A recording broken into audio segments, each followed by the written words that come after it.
اسلام آباد کے sector F84 میں ناظم الدین روڈ کے اوپر جامع مسجد رحمۃ اللہ علیہ واقع ہے۔ پاکستان بھر میں بہت سی مساجد ہیں، لیکن ہم سب کی خواہش تھی کوئی ایک ایسی مسجد ہو جس میں رسول اللہ صلی اللہ علیہ وسلم کی مسجد کی جھلکیاں نظر آتی ہوں۔ یہ مسجد قائم ہوئی اور اب تک یہاں پر 22 شعبے کم از کم کار کر رہے ہیں۔ اگر کوئی شخص بھوک کا شکار ہے تو اس مسجد کے سامنے آ جائے، یہاں پہ مسجد دسترخوان رکھتا ہے۔ روزانہ ظہر کی اذان کے بعد یہ دسترخوان لگ جاتا ہے، جماعت کے بعد کھانا ہوتا ہے، روزانہ 200 سے زیادہ افراد کھانا کھاتے ہیں۔ جمعے کے دن یہ تعداد 400 تک چلی جاتی ہے۔ اگر کوئی شخص بیمار ہے اور ڈاکٹر سے چیک اپ کروانا چاہتا ہے تو یہاں پہ مسجد کلینک ہے۔ اگر اس کے پاس دوائی کے پیسے نہیں ہیں تو مسجد فارمیسی سے دوائی حاصل کر لے، اگر وہ مستحق ہے فری میڈیسن بھی اس کو ملیں گی۔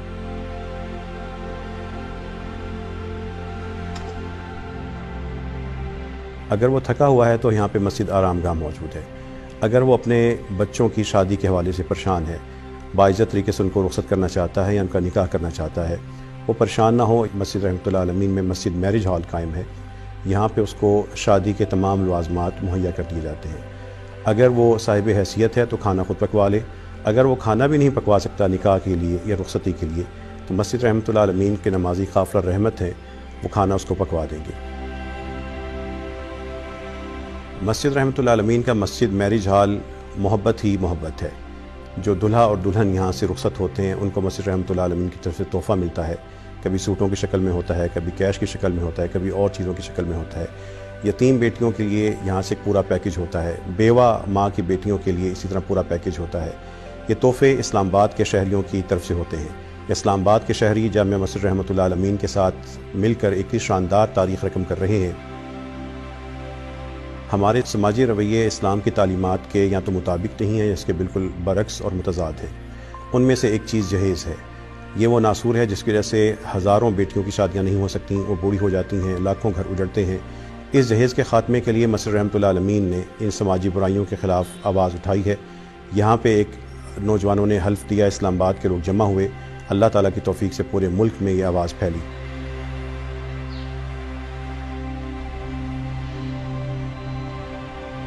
ایک شاندار شعبہ جو اس مسجد میں قائم ہے وہ ہے مسجد بیت المال۔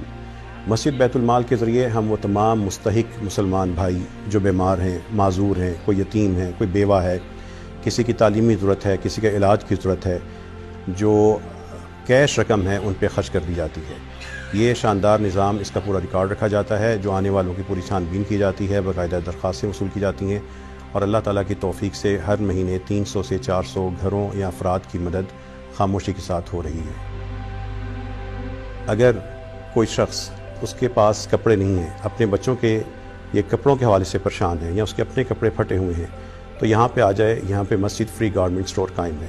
اگر اس کے پاس جوتے نہیں ہیں اور وہ پرانے جوتوں میں گزارا کر رہا ہے، اس کے بچوں کے پاس اسکول کے شوز نہیں ہیں، وہ پریشان نہ ہو، وہ ہمارا مستحق بھائی ہے، مسجد رحمۃ اللہ علیہ میں آئے، یہاں پہ مسجد فری شوز سٹور قائم ہے، یہاں سے آ کے جوتے حاصل کر لیں۔ اگر اس کو بچوں کے پاس یونیفارم نہیں ہے تو ان کی تعلیم کو نہ روکے، وہ یہاں پہ آئے، مسجد یونیفارم بینک ہے، یہاں پہ لوگ اپنے بچوں کے لیے جو ان کے استعمال شدہ لباس ہے وہ جمع کرواتے ہیں، یا یونیفارم یا نئے جمع کروا دیتے ہیں، ہم وہی اچھی حالت میں ان کے بچوں کو دے دیتے ہیں۔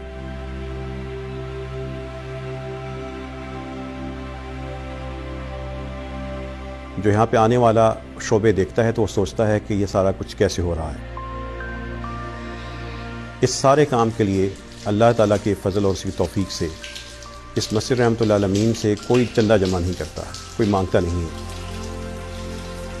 بلکہ اللہ تعالیٰ کے کچھ خاص لوگ ہیں جو خود اس میں شریک ہو جاتے ہیں، ملک سے باہر وہ لوگ کبھی اس میں اکاؤنٹ میں پیسے بھیج کر، کبھی یہاں پر آ کے جمع کروا کر۔ ہم نے ایک نظام بنا دیا، اللہ تعالیٰ وہ نظام چلا دیتے ہیں، لوگ اس میں شامل ہوتے جاتے ہیں، اور جو لوگ اس مسجد کے ساتھ شامل ہو رہے ہیں وہ قافلہ رحمت ہیں، وہ گمنام ہیں، لیکن اللہ تعالیٰ ان کے کام کو دوام عطا کیے جا رہا ہے۔